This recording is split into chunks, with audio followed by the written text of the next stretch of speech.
Hello, everyone, and thank you so much for joining tonight's event. I'm Emily Morgan. I'm the class of 1979. I'm a member of the Alumni Board, and it's my pleasure to welcome you to this evening's program. It's for Life, Giving Back to Hollins. So before we get started, I just want to remind you of a few Zoom housekeeping items. Everyone is muted right now, and we'd ask that you stay on mute during the discussion so we can avoid some outside noise. If you do have a question during our discussion, please pose it in the chat box. I will be watching that carefully and monitoring it, and we'll plan to save time at the end for a group discussion and can answer chat and live questions then. If you want to edit your name on the screen and maybe add your class year, there are 3 dots in the upper right corner of your window, and you can add those as you choose. And I believe you saw the message, but we're recording tonight's discussion as there were a number of alumni who were interested in attending but unable to do so. So giving back, I suspect like many of us, my Hollins experience both while as a student and through various volunteer roles since then has had a lasting impact on me personally. And at this stage in my life, these many years later, since I'm the class of 79, I find that I'm more motivated than ever to do what I can for our beloved alma mater. So hopefully this evening's program will inspire all of us to take some steps in giving back to Hollins, to the students, and as alums to each other. So I'm delighted now to introduce our moderator for tonight. Anita Walton joined Hollins in January as the Vice President for Institutional Advancement, and she oversees alumni relations, the Hollins Fund, major gifts, and advancement services. And Anita was previously at Elizabeth City State University in North Carolina, where she served as the Vice Chancellor for the University for University Advancement. She also served as the Executive Director of the university's foundation, and in that role was its Chief Development Officer. Anita's also held positions in higher education focused on diversity and talent management, on student affairs, and on alumni relations. So some great experiences. And Anita has certainly jumped right in, to say the least. I know she has some great ideas, and no doubt Hollins will be better for her leadership. So welcome to Anita. We're thrilled to have you lead this conversation tonight, and I'll now turn it over to you. Well, thank you so much, Emily, for your kind introduction. And I'd like to add my welcome to Lauren's and Emily's and say thank you all for being here. I am looking forward to working with everyone. I want to thank Emily and the Alumni Board for putting this event together. It is very timely and something that I personally enjoy talking about. Just before we get started, I want to say that I think this is probably maybe my first alumni event meeting with many of you. And so if we've not met, hello. And again, I look forward to working with you. As Emily mentioned, I've been here, I believe it's 11 weeks at Hollins, and not that I'm counting, but I'd like to say that, I've been working in higher ed about 32 years. And of those 32 years, 20 of them have been really in alumni relations and engagement. And, I want everyone to know that I'm excited to be at Hollins. I believe that this is where I'm supposed to be in my career. I've had an opportunity to serve at Research One institutions and regional institutions. And certainly Hollins is by far the smallest institution that I've served at, but I feel that Hollins is probably more closely aligned with who I am and my passions than any institution that I've ever served at. And so for that reason, I believe that I'm very fortunate to be in this role, and I am thrilled to serve as your Vice Chancellor or Vice President for Advancement. And so with that being said, I want to jump in and talk about, Hollins for Life. Certainly, I feel like I've given my life to advancement, and you'll hear from some great folks here on the call tonight. And so, I've had a few great mentors. And there are 2 things that I've taken away from my mentors related to the work that I've been able to achieve in the advancement arena. And one of them is, if they build it, they will come. Nobody is going to do anything at Hollins because Anita Walton called them. At least not today, maybe by 2030, but not today. It really is about the things that you all will do.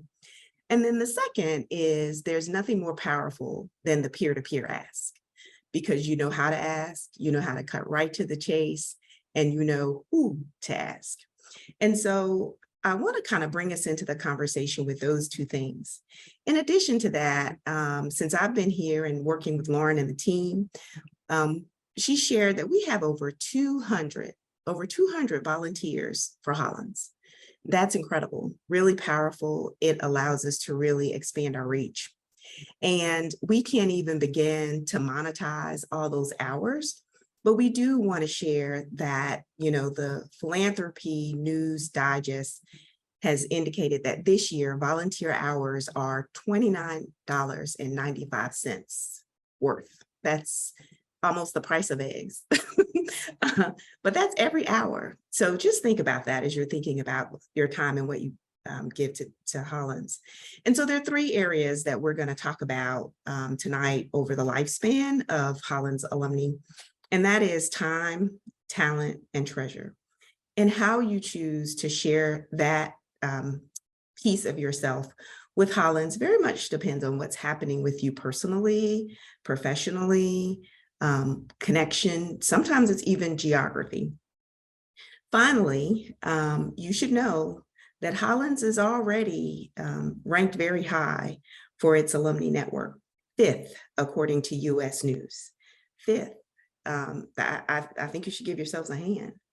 And we know how fortunate we are to have such a strong pool of alumni. So enough from me. Now we're going to jump into some conversation with our panelists, who we are so grateful to have. And I'm excited because I think I have met all of them either in person or we've had great Zooms, either to talk about volunteer opportunities or for us to support them in their volunteer engagement. So first of all, we have Jasmine Carter from the class of 2019. And Jasmine is joining us from Richmond, Virginia. She is a newly appointed co-chair of the Richmond Alumni Chapter, but Jasmine is no stranger to volunteerism, nor is she a stranger to our office, because Jasmine was a student reunion worker, and then she took on a permanent role in our office as an events coordinator and worked in alumni relations for 2 years. So she knows a few things about Hollins alumni. Welcome, Jasmine. Thanks, Anita. Welcome. The second panelist is Dr. Lanita Jefferson, and we're going to help her get acquainted with that title. She is a newly minted doctor. We're so proud of her. Class of 2007. And Lanita is joining us from Columbia, South Carolina. And a few of her volunteer roles include being a founding member of the Hollins University Black Alumni Group, also known as HUBA. And we may have to remind people what that means a couple times tonight. And she's also a member of the Alumni Board. She's also been involved with C3. One of the things I'm looking forward to is a keynote speaker, a leading edge presenter, and class fund chair. I think that's everything for Lanita. Welcome, Lanita, and thank you so much for being here. Thank you for having me, and thank you everyone who's saying congratulations in the chat. All right, Amanda Miller is our next panelist. Amanda is in the class of 1986, and she is joining us from Hillsdale, New Jersey. She's currently a volunteer in the area of mentoring and career advising. She works very closely with students and recent grads. Now, you can't tell this by looking at Amanda, but she has hosted 8 interns over the years as a signature internship sponsor for J-Term. And we are so grateful for you supporting Hollins in that way. She's past roles are alumni board member, C3 participant, and New York chapter chair. So she certainly has been uber involved at Hollins. And so welcome, Amanda. Thank you, Anita. All right. And then finally, we have Alexandria Thestakis. Did I say that right, Alexandria? Very good.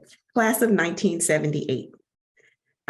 If she were home, she would be in Anderson, South Carolina, but she is not tonight. So how about that for loyalty? She is in Mexico for work, but making time for Hollins. Yay. Her current volunteer role is a 45th reunion chair, and the reunion also serving as a reunion gifts chair. So double duty, right? And if it's the 45th, I bet that's not your first time. No? No, every time. Every time. Listen to that. And so her past roles include Alumni Board and C3 participant. And so welcome, Alexandria. Okay. Thank you very much. I'm trying to get my guys in here quiet. All right, so let's jump into some questions. And so the first person I'm going to talk with is Jasmine. Jasmine is familiar with her role, but growing into her role. So Jasmine, tell us, how did you begin your volunteer work with Hollins and what motivated you? Yeah, so I knew that I wanted to be a volunteer. I actually told Lauren, when I left Hollins and I was like, I took another career opportunity. I told her, I was like, this isn't goodbye because I'm gonna be able to be a volunteer after this. And so it's been really nice. I've moved to Richmond. I was able to get acclimated. And what really motivated me was the alums that gave back to me while I was a student on campus. And one of those is Trisha Rawls. She's on tonight. Alumni who kind of took me under their wing and made sure I was okay at Hollins. And that's kind of what I want to do for my community at Hollins. I want to be able to give back. I know I always can't give back monetarily, I do try to give as much as I can, but I know I can give time, and I know time is precious as well. So yeah, that's what really motivated me. It was nice because I knew Riley was going to law school, and I knew Rosalind had grad school stuff that she was doing. So there was going to be opportunities to be the chair. And so me and my friend Danny decided to take it headstrong, and that's what we're doing.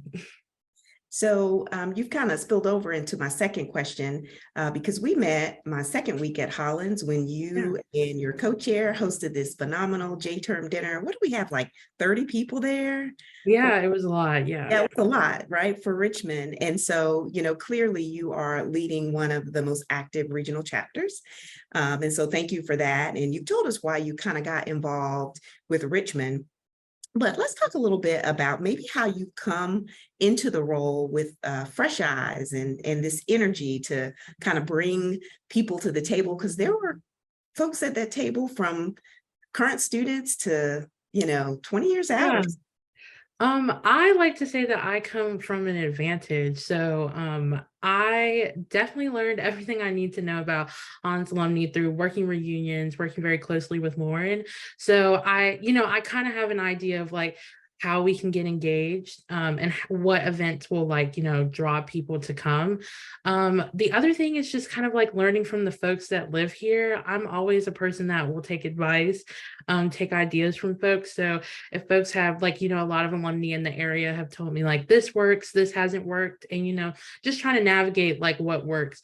Also just trying to navigate and I'll go into this more later, but just what our younger alumni want as they become more engaged, because I want them to become active alums too. So that's what we're trying to do here in Richmond. I'm learning day by day. I think it also helps that I'm an event coordinator, but just learning from other alumni and talking to other folks who run chapters in different areas. Like I said, I'm always willing to learn. So yeah. Well, thank you, Jasmine. Just one more little question, and that is, as you sit in this leadership role that you've taken on, if you have any ideas, can you give us a little insight into maybe some things you've been thinking about to take the chapter into a new direction, some things that you want to try, some things that you're considering? Yeah, so I'm still getting acclimated to Richmond. So that's been kind of a challenge, is that I moved here 2 years ago. So as we're planning things, I'm trying to learn where's the best place to do things with alums. something that we're going to try to do is really engage our young alumni. We have like a lot in Richmond, actually, like basically my whole friend group lived here for a little bit. And so I want to engage young alums. I want them to know that they can give back to Hollins. It doesn't always have to be money. It can be time. It can be both, whether that's engaging with other alums or speaking to prospective students. I think a lot of young alums, if, like I probably could speak and say that Hollins like changed us for the better, and we want to give that gift to other folks, whether that's alums or prospective students. So yeah, young alumni. We had a lot of young alums come to the J-term reception. We just did an event with some prospective students for admissions, and we had like most of the people there, like alums, were young alums. So I want to keep that momentum and keep it going. So young alums are definitely like a high priority, like in the next year or so. Well, thank you, Jasmine. We really appreciate your insight and your time. Clearly you are growing into your role, but you're not afraid, and that's awesome. And so we look forward to supporting you and cheering you on and seeing you for years to come. Don't go away. But now we need to turn to Lanita, Dr. Jefferson, excuse me. Yes. So let's start with an easy one. Tell us a little bit about how you began your volunteer work with Hollins and what motivated you. Yeah, so I always knew I wanted to give back to Hollins after graduating, and I didn't realize that it could, there's other ways you can give back, like what Jasmine was saying, through time. It doesn't have to be monetary. I knew that one thing that I wanted to do was, when I got myself into a good position, okay, how do I jump in? How do I get back to Hollins? How do I, provide opportunities for students to have an outlet or understand what life is like outside of Hollins. So I just started donating one year, and was connected with someone on the alumni board, and I just asked, how do I get involved? I want to be really involved with Hollins. I have the time, I have the mental space now. How can I get involved with Hollins? And that's how it started. And so I've been involved ever since. Yeah. So I think that answers your question. Yeah, it does. And so for you, I really want you to think about, for all of us, this is kind of a group assignment, if you will. Hollins was a very special place for everyone, right? And certainly there are some shared experiences that everyone who attended Hollins had. But then there were also experiences that you had based on major or where you lived or activities that you participated in, maybe even geography. And one of the things that you've done, which I think is an ambitious undertaking, is really kind of you started to delve into this affinity activity, right? Where you're saying this is a group that's really passionate for me. And so, tell us a little bit about the driving force that led to the formation of HUBA. And again, you may have to remind people what HUBA is. Yeah. And if you can remember, what was the pivotal moment that said, I really want to do this? Yeah, so HUBA, Hollins University Black Alumni. So after you graduate from Hollins as a Black student, there are people who try to keep connected. And it was great for networking, finding jobs, moving to a different city. And I think just in general, Hollins is good about that networking and that sisterhood that keeps going after you graduate. So there's always been a group of Black and African-American women who try to stay in contact with each other, who try to check on each other. It's just a sisterhood. So when COVID hit, it created this space for everyone to, have more time. You had more time at home, you had more time with the kids. Jobs didn't really know what to do with you. So, there was a leadway with jobs and schools. Everybody was just at home. There was just more space. And so we tried to get the group going a few years before COVID. We wanted to move into being an actual chapter, and it was just hard. It was hard to get everyone together. So because of the busy lives that everyone lives. So, we had a pause with our lives, or a shift in our lives, I should say, when COVID hit, or when everything was locked down. And I just reached out to Krishna Davenport, which she helped to keep the sisterhood going, and Shanika Bynum and Kimmy Dokes, because those were the individuals who were at most active in these groups of making sure everyone stayed connected. And I just told them, y'all, I think this is time. I think this is time for us to get Hubba together. I think it's time to get involved with Hollins. I think it's time to give back to Hollins. So what does this look like? And that's literally all I had to say. And we just got together. We try to get together regularly. And, you know, we're continuing to build and try to create like a strong group presence. And we're continuing to grow every day. We're continuing to find new alumni. You know, we're trying to put on events. It's just been amazing. And I think that when you just look at history, when it comes to women anyway, when we get together, when we have that cohesion, we can create amazing things. Grassroots organization, community development, we're just good at that. That's just who we are. And so this really does show with the creation of Hubba. Well, thank you for sharing that, you know, and I do want to kind of emphasize again, certainly Hubba is one affinity group at Hollins, but there are many others. Some of them we don't know about, again, related to sports, maybe writing, or even I've heard a lot of conversations and heard stories about Paris Abroad, which is kind of an affinity engagement as well. So I know there are many more out there, but thank you for kind of bringing Hubba to light. And then finally for you, can you tell us a little bit about what Hubba's involvement is with students? You've kind of spoken to the alumni connection piece, and then maybe scholarships. Yes. So we work on trying to be involved as much as possible with Black student alumni on campus. I'm sorry, Black Student Alliance group on campus with those students. We are working on ways we can connect with mentorship opportunities for individuals, for students to be mentored by an alum. We would love to create more internship opportunities for students. I think that will be amazing. So right now we do have a scholarship that is live. It's only been alive for a little while, so we're still working on that. But it is a Hubba scholarship where we're requesting money for individuals to donate money to a Black or African American student who wants to study abroad, or a student who just has a financial need. I think that's something that a lot of first generation Black and African American students have an issue with when they do go to school, is the funding part, right? Because if you're first generation, you may not know of resources. And I know that was an issue that I had when I was there. But with the help of Hollins, I was able to definitely have funding. But scholarships like these can go a long way and can really help and change someone's life. And the stress that is relieved when you do have that financial support, and the opportunities that you do get when you can study abroad. So this scholarship is very, very important. And I hope that it continues to grow. And I think it's on the career page. I'm trying to remember what page it's on. But anyway, maybe we can find out while we're on the call, if we're able to maybe put it in. Okay. Yes. Try to look for it. Yeah, but there, or you can put it in the chat for us. Right.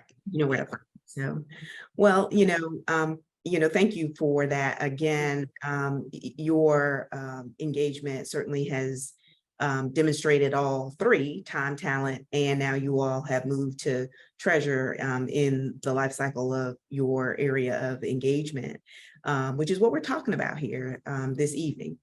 And so thank you for your insight on Hubba and your engagement.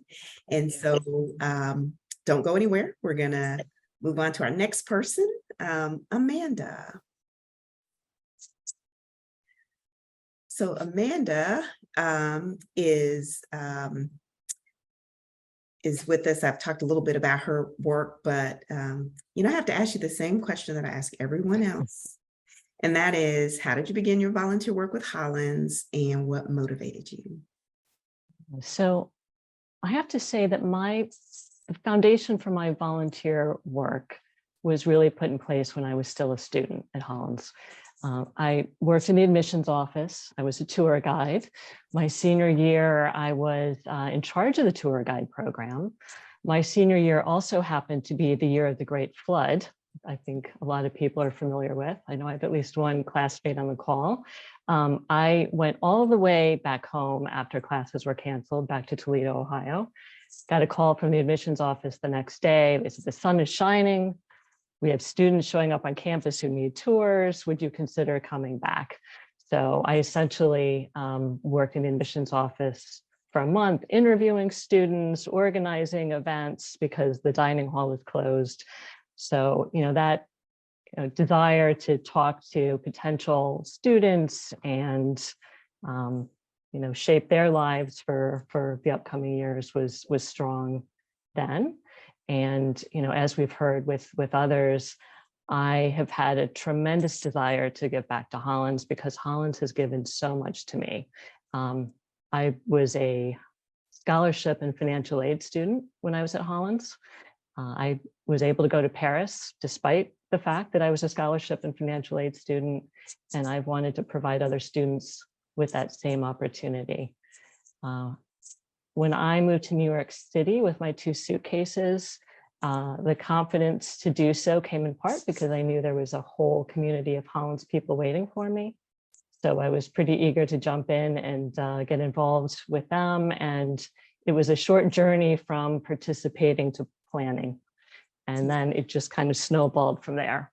Yeah, so that, as you've been speaking and all of our panelists have been speaking, there's a little bit of a theme, but I'm going to save it until after I have an opportunity to speak to Alexandria, because to see if she keeps with the theme that I'm hearing here. So, 8 interns, that's pretty cool. So, for folks who are listening who say, I think I want to do that, like I'm not really sure where to start, what would you say makes a successful internship? And I'm going to give you a tough question because it's kind of 3 parts. So what would make a successful internship? The second part is, what would they need to be able to provide for students today? Right? You've been doing this for a little while. And then did you find, once you kind of delved into this, did you find that students required a lot of support and mentorship? Okay. So part 1. I think the most important thing is to have the right mindset going into internship sponsorship, because it's really about providing a learning experience for the student. I think you have to start there. So, for me, the successful formula was finding a good balance between exposing the student intern to the industry. I happen to be in the publishing industry. So part of it was ensuring that I was setting up informational interviews with some of my colleagues in other functional areas, just to give them an overview of the industry. Part of it was bringing them into sort of ongoing meetings so they could see what the job really looks like. And then the third part was about giving the students some sort of independent project, something that they could get done within the course of a month. And sort of packaging those 3 things together, for me, has resulted in a successful internship experience. Okay, Anita, the second question was? The second question was, students today, when we think about students today, and you want to host an intern, like what do they need to think about? What folks who want to do it, what do they need to think? Like, does it have to be virtual? Does it have to be in person? Like, what is it? So that's it's an interesting and not so easy question to answer. I have not had an intern for the past few years because of COVID. I mentioned in our pre-call, we are just now mandating a 2-day return per week to the office. I did not feel, for me anyway, that was going to be a good environment to have a successful internship, not being in the office. I'm actually finding that with our junior colleagues who started during the pandemic, they are, missing out on a few things, and we're having to sort of bring them along now. So, I think now that we are returning to the office, the need for people to be interacting in person is greater than ever. That's not to say that we can't have meaningful experiences in an online environment, but I do think that there's a real value in people coming together in person for mentorship, just to sort of absorb what a professional environment looks like. Yeah, timing and appropriateness are two very important things, right? And so, timing for internship is always right. And to your point about what's needed in the environment may not necessarily be appropriate. So, again, nonetheless, we thank you for that. And I'm sure based on what you've said, not only with our students, but with your junior colleagues, you are really learning to practice on that mentorship and support element. Yeah, absolutely. Yeah. So before I move on to Alexandria, I have one more question for you, and that is, you've chosen to participate in C3. So since I've been at Hollins, I've been hearing about all of these really great traditions. So I got to experience J-term, awesome. Reunions is coming up. Everybody's told me that's going to change my life. And C3, and I'm sure there's some others, but that's a big one. But you've been participating in that. And so can you share with us what that experience has been like for you? And especially since there may be some alumni who are on the call tonight that just aren't familiar with it. Yeah, so C3 is awesome. I feel very fortunate that I was able to participate in year 2. I think it started in 2012, right? So it was 2013. For the students, the ability to interact directly with alums and to hear firsthand how so many of us have been able to convert a true liberal arts education into careers, because it is generally not a straight line and not always obvious. So I had the pleasure of participating in a couple of publishing panels. I think that first year that I participated, Beth Macy was also on my panel, which was really exciting. So we had the ability to do that. And then we did some speed networking, some mock interviews. So from the student perspective, that ability to have an immediate impact was, tremendously rewarding. And then I would just say icing on the cake, the ability to network with fellow alumni, because that, no matter how old you are, no matter where you are in your journey, that is a powerful and wonderful experience. Well, you've certainly demonstrated that tonight, right? And so, you have not waited until the end of your career to give back. You've certainly been very career focused, using your influence and leverage to really bring Hollins students opportunities to grow and prepare them for their careers. And so we're really grateful for that. Don't go away, because we have maybe another question or two. But now I want to move to Alexandria, all the way from Mexico. All right. Good afternoon. So, of course, we have to ask you, how did you begin your volunteer work with Hollins, and what motivated you? So I'm sort of like Amanda. I was very, very active in student government at Hollins. They said I was married to Hollins at the time. And so I think I started before I graduated. So it was as the senior class president. Someone made the mistake of telling me that I would be, president for life. And so I had to participate in every reunion, and I took that to heart. And so I've been doing it ever since day one. And it has been easy. And some of the most rewarding times for me have been the alumni that I've met on the journey after graduating from Hollins. Being at Hollins was phenomenal, but some of the alumni that I've met after Hollins has just been equally rewarding. Awesome. So, you took on the role of being, you said, serving as the gift chair, right? Multiple times. You said every year. That's 5, 10, 15, 20. So, yeah, I'm the one that keeps asking for money. They probably don't want to get my letters anymore. Oh, they love getting your letters. They don't know what they do without them. So how would you describe your philosophy on giving? When you're trying to encourage your peers, your classmates, what's your philosophy on giving?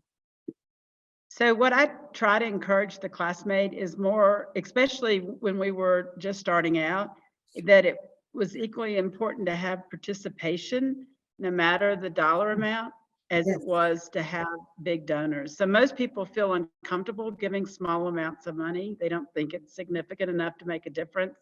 So my statement all the time, or my spiel, is always that the participation rate of the alumni really makes a difference to other people who have significant amounts of money to give to Hollins.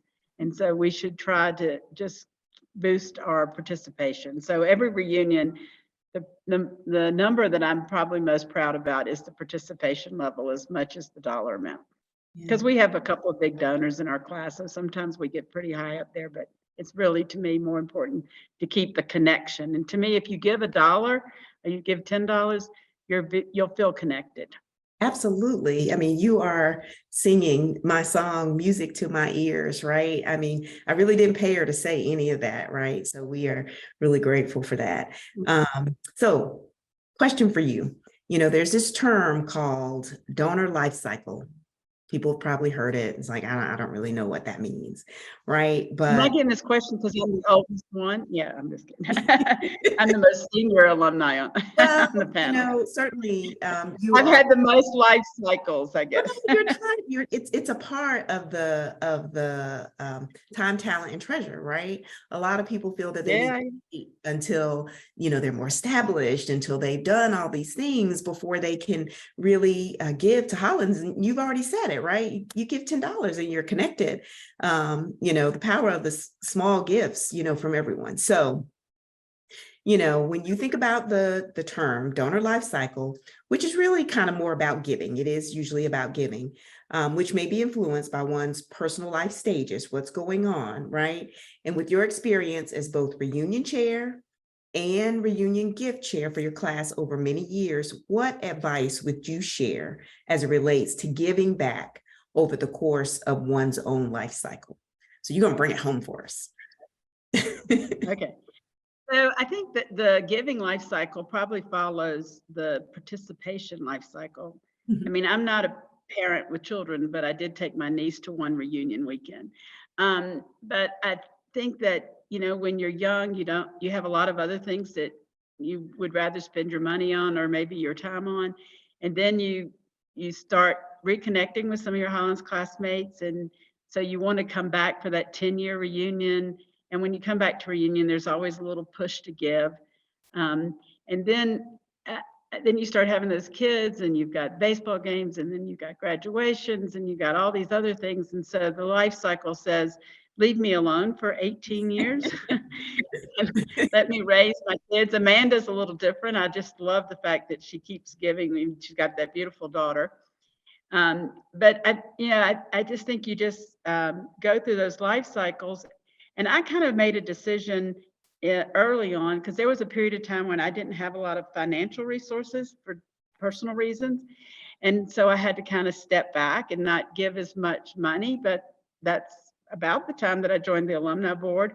So that was kind of my way of giving. I've always responded when you've asked me to do high school, recruitments and those types of things. But that I had kind of made a personal goal that I wanted to be in the 1842 club by the time I was 60. And that was sort of a personal challenge that I had made to myself. Just because I always just thought that was such a cool thing. I wanted to do all the traveling they used to do, and they don't do that anymore. But I still like the idea that I'm now giving at a more significant level, and I've made it purposeful to do that. And sometimes it's a sacrifice, but what I have found is at this lifetime, unfortunately, we start losing some of our classmates, or our classmates lose their parents or whatever. And when that happens, I usually give money to Hollins in their memory. And because that's where I met them, and that's where I made that connection. So I think the life cycle kind of goes just with how much you can give. Now, my classmates, they want to come back to reunion. They are more willing to give a little bit more money. And now I'm trying to convince them to do the 5-year pledge, because that keeps them giving till the next reunion. And once you get it in your budget, it's a little bit easier to give than if you try to do it at a haphazard time. So there was a person on the alumni board that was very young that gave every month just a small amount. And I thought, that's pretty cool. I can figure out how to do that. And then you decide what you can give every month. And I just think that that kind of works. So just make giving to Hollins a goal, just like you have other purchase goals.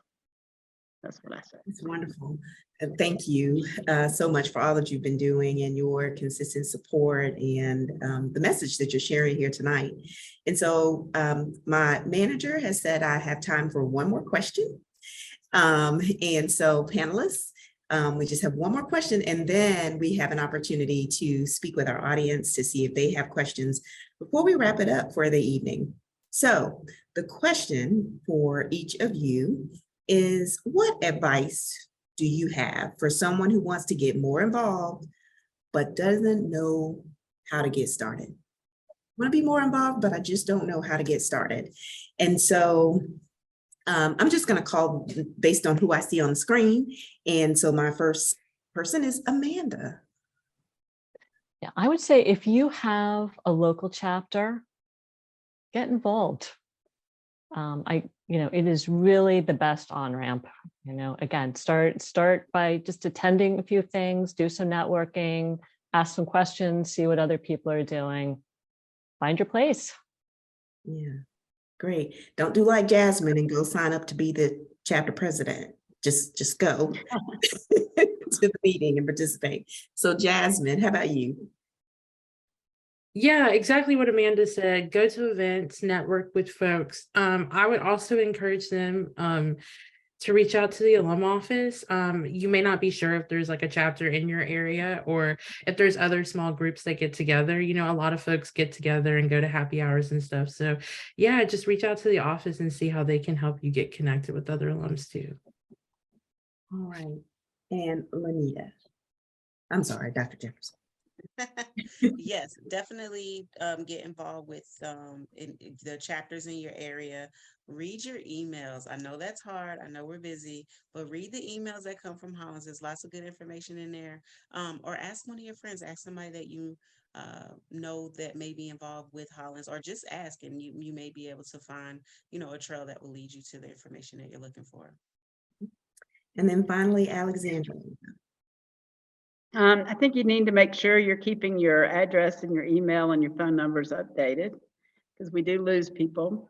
And make sure that you read the emails that come out and look at the Facebook page and Instagram and see what's happening on campus and see if there's something that might interest you that you feel like you can contribute to. And then just send a note to one of the alumni board members or to the alumni office and say, how do I get involved? I left the alumni board when my mother was sick, but when I retire, I'm going to ask to go back on it because it was so much fun. So yeah, just don't be afraid to put your name out there. Yeah, awesome. Well, thank you all for the advice and wisdom that you've shared tonight. And I believe we are now at the part of the program where we can take questions from our participants. And while we're kind of pulling our questions together, I mentioned that I saw a theme, or I heard a theme from each of you as you were kind of talking about getting involved and what motivated you. And so all of you talked about, well, not all of you, but student service, right? Everybody overly active in student service or student engagement. Not necessarily, but Emily didn't tell you all this, but she worked here for 4 years as a student, and look at her now, right? And then Jasmine, look at her. And so, so the student service piece, and then saw a need. People saw a need, that something they wanted to do, and then just giving back. And then this whole thing about, Hollins for life. And so certainly our panelists are living that. So questions from our audience.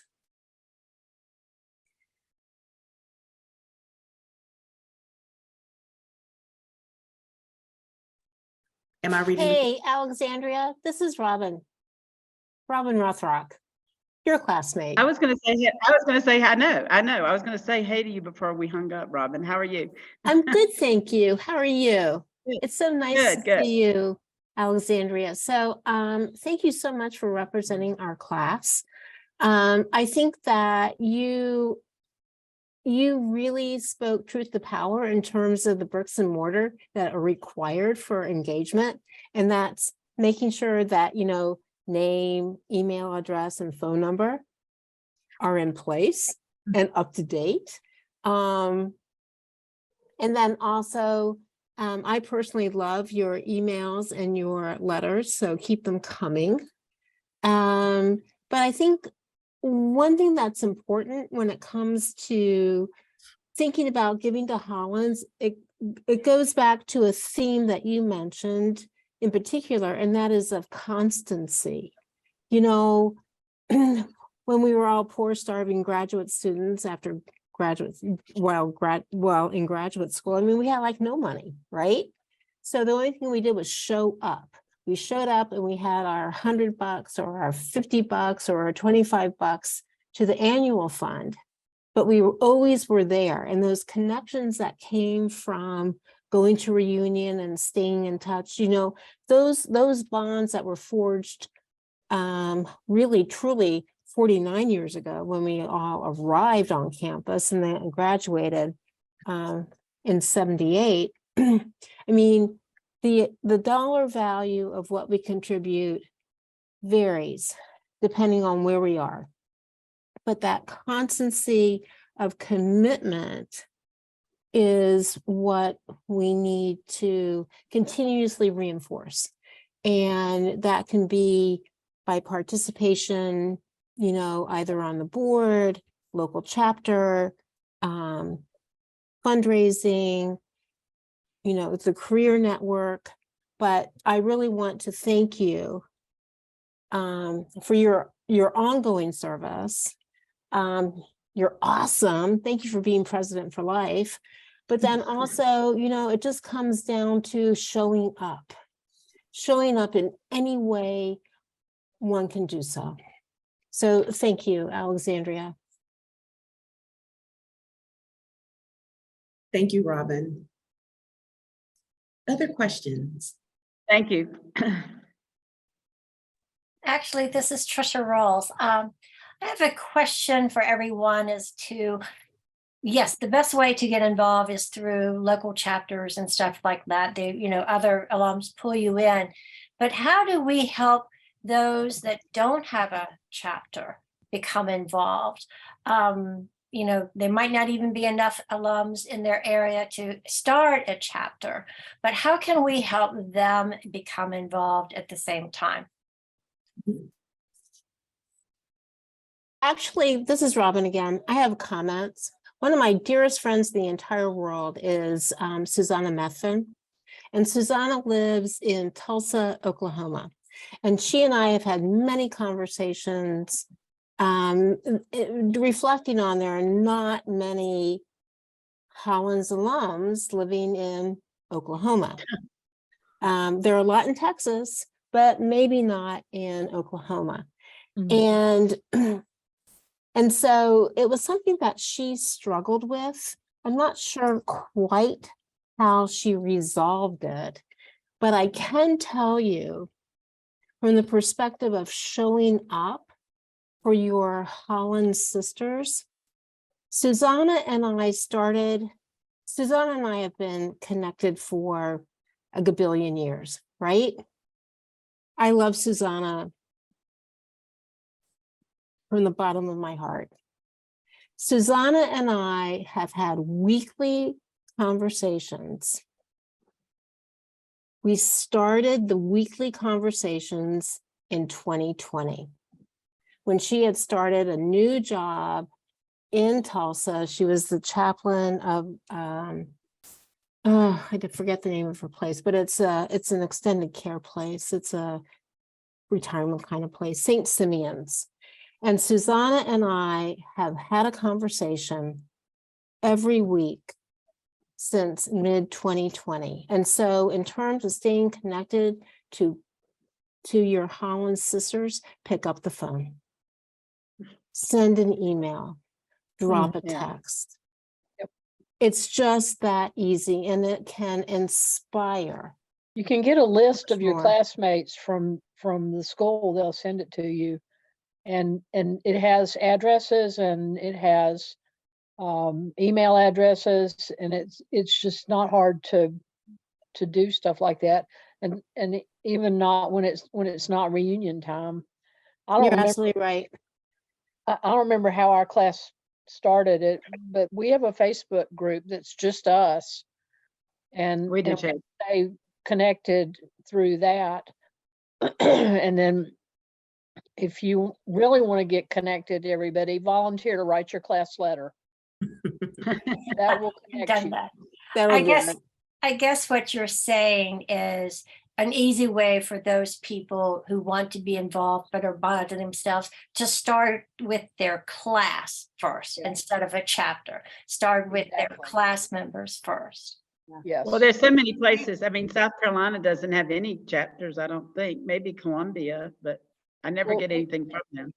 We have some alums in Winston-Salem. I'm in North Carolina, and we Right. have a lot of alums here, and I'm very fortunate in that regard. And we've hosted a couple of luncheons for the alums at our business, and that's always fun. And I'll be glad to do it again, y'all, if next year or year after, whenever. And it's just a really nice time to get a wide variety of different classes together. So if somebody in your area has a desire to host a luncheon at a restaurant or a private club or a business, just anywhere, your home, whatever, you can get all the information that you need for your area from Lauren Walker. She's really good at stuff like that.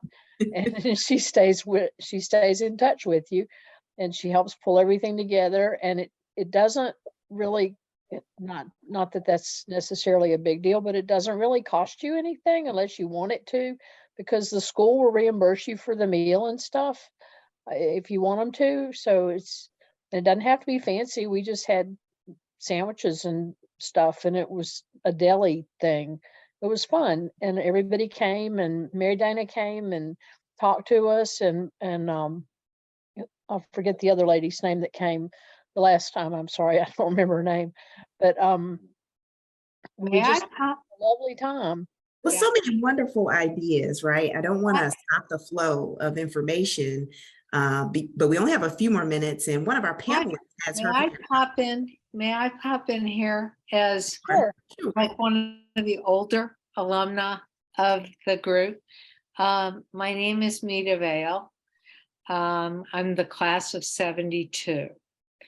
And it's great to see my friends Allison Bow and Trisha Rawls, who are from my chapter. We're lucky enough to have a chapter. And we're going to be hosting the president soon. And I've been listening to this conversation we've all been having. And one of the things that, as somebody who is like not wanting to get totally involved anymore, but loves Hollins and wants to commit, how do I get my friends and those in my class who may have retired, who may have the assets, to get engaged? And the stories I've heard tonight from the younger alumni are so inspiring to me. And I want to know more about why they chose Hollins as a small women's college, university, over other options is something that is inspiring to me. And what is it about Hollins that gives them the confidence to go out into the world? I was in the class that went through a lot from 1968 to 72. And 15 years after we graduated, one of my classmates was the first woman publisher of People magazine. And we all called each other up and said, so what have you been doing for the last 15 years of your life? But Hollins gave us all the confidence to launch ourselves out into the world. And I want to hear the stories of the women who are there now and what Hollins did to help them launch themselves out into the world. Because I'm at a point in my life where that's what's important to me, is to see that tradition continue. So I'm talking too much. Well, no, Minta, thank you. That's actually a great question. Maybe, I don't know if Jasmine, your hand is still up or down. You probably are our youngest alumna on the call, and maybe kind of take us out with some insight on that question. And it also sounds like we might need a part 2 of this conversation. The first thing I was going to say is that, and I'm sure the form is the same, but if you update your information, like you can let the alum office know, like what areas you'd like to volunteer with. And it doesn't look the same. Like it's not always like, going to a chapter event. You can write a letter to a prospective student. You can participate in Leading Edge or participate in something that you're passionate about. I think for me, I found myself at Hollins, like, and as cheesy as that sounds, like I found myself, I love myself, like from the years I was at Hollins. I truly found my heart at Hollins. I found my wife at Hollins. Like Hollins like gave me so much, and it's a total privilege to like give back to the university that gave me so much. So if that means that, like I'm a chapter chair, or I'm like, spending time and engaging with alums because of what I got and received as a student, I'm happy to like give back to a place that gave me so much. So that's what gives me the confidence to be a volunteer. And I tell everyone that, like the best thing that Hollins gave me was like my wife, Danielle. So yeah, I'm always happy to be a Hollins volunteer. Thank you. So Emily, do we have time for another question, or do we need to wrap it up? There have been some great comments in the chat too. If you can look at the chat, I'd encourage you to do that. Some great recommendations to the original question about not being able to be in an area where there are a significant number of alumni and what can you do. Really, really great comments in the chat. Well, I don't have a lot of alumni in South Carolina, but now that I travel a lot, I try to look to see where people are living. And I saw 3 of my classmates in Houston this summer because I had 10 hours at the airport. So I think if you take a look at the list, if you want to get connected and you're traveling someplace, pick up the phone and say, can you meet me at the airport? And Judy Sublett picked me up and we went and had breakfast with 2 other classmates, and then she dropped me back off at the airport. It was great. So there's lots of ways to be connected. Yep. So someone in the chat just said we should have another call like this, which I think would be great. Anita, I think we're close to 8, and I know we have a few more things to say. So maybe, unless there's any other pressing question, we can start to wrap this up. Sure. A little bit. I'm so glad that everyone has been engaged and really been able to really kind of take away and give to this experience. And I'm excited, and I'm sure Emily and Lauren have heard many things that will allow us to have additional conversations like this, and we hope that you'll join us again. And so, this has been a great conversation. I can't thank our panelists enough for their time, their ongoing time, giving of time, talent, and treasure. Please join me in giving them a round of applause silently. You can if you want to do that, right? And so, for me, you all, everybody on this call, because I have had an opportunity to meet a number of alumni in my 3 months, and I see names, and I'm not going to call them, who have been doing great things for Hollins, who have been supporting President Hinton, who've been gathering folks together in other cities to help us bring the Hollins family together, around the country. And I don't want to leave without saying thank you to those individuals for all the great work that you do. All of you have so much to offer Hollins, right? Whether it's just a time, whatever time you have. Remember, we started the call by talking about that time as a volunteer, $29 an hour. We can't afford that, but we can get it from you, and we really appreciate that, your talent. And then, of course, we've talked about the treasure piece. All are important and all are needed. So one of the things that I want to leave you with, and I hopefully will answer your question, the question about what can I do if there are people with me? Everyone can be a Hollins advocate. You can be a advocate for Hollins, and you can do that so easily. And, what does that look like? I mean, well, it's posting a sticker on your computer, or putting a sticker on your car, or if you live in Virginia, getting a Hollins tag, wearing a Hollins lapel pin, wearing your Hollins scarf, putting Hollins as your institution on your LinkedIn profile so that we can find each other, right? Wearing Hollins swag when you travel, carrying your Hollins tote bag, easy things. You don't have to do that with anybody. You can do that alone, right? And so, Alexandria mentioned it, and I'm going to say it again, although this conversation is not about giving, but every gift matters, and making a gift every year really makes a difference to Hollins. A gift of any amount. We are grateful for that. And make sure that if you are on social media and you are receiving our emails, that you are following. And when you can, share, right? Share. So those are very passive ways and also active ways that you can be an advocate for Hollins, and that you can give back to Hollins for life.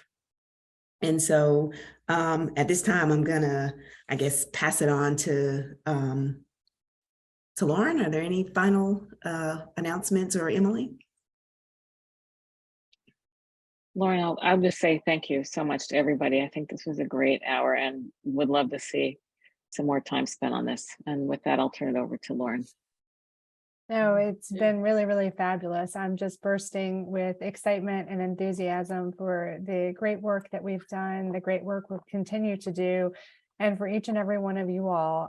I hope you'll join me in thanking Emily Morgan and our panelists and our alumni board who helped pull this together to really showcase and celebrate the many opportunities there are to be involved with and engage with Hollins. And Missy, I loved your statement. Our alumni network and Hollins is the gift that keeps on giving. So we will definitely be following up with you all. We have some great opportunities on the horizon. Our Day of Giving is coming up. We have an all alumni town hall with President Hinton. And then we move right into our reunion programming. So we're going to send a follow-up email with lots of great notes and ideas. And as everyone has said, we welcome the opportunity to continue conversation, and we'll give some thought to more sessions like this. So thank you for joining us here tonight. Be well, and I'll see you very soon. Take care, everyone.